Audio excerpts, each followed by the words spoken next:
అర్జుననే ఒక పేద కార్పెంటర్ చిన్న గ్రామంలో జీవించేవాడు.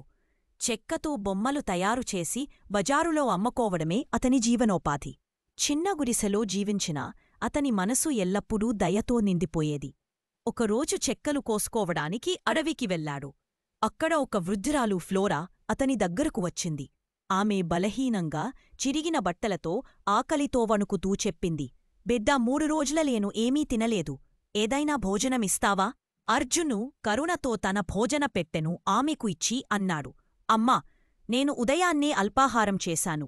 ఈ భోజనము మీరు తినండి. ఆమె ఆనందంతో భోజనం తిన్నది. వెంటనే ఆమె రూపం మారింది. బలహీన వృద్ధురాలు కాదు, నిజానికి ఒక దైవస్వరూపిణి. ఆమె బంగారు కాంతులతో మెరిసి అర్జునును ఆశీర్వదించింది. నీ దయవల్ల నీ జీవితం ఆనందం, ఐశ్వర్యంతో నిండిపోతుంది అని చెప్పి మ్యాజిక్ స్టిక్ని ఇచ్చి అదృశ్యమైంది. ఆ రోజునుంచి అర్జును వ్యాపారం విపరీతంగా అభివృద్ధి చెందింది. కొంతకాలంలోనే అతడు తన చిన్న గుడిసెలో నుండి బయటకు వచ్చి నగరంలో ఒక పెద్ద బంగ్లాలో నివసించసాగాడు. ఈ కథ ద్వారా సహాయం చేయగల హృదయం కలవారికి ఎల్లప్పుడూ దైవ ఆశీర్వాదం లభిస్తుంది.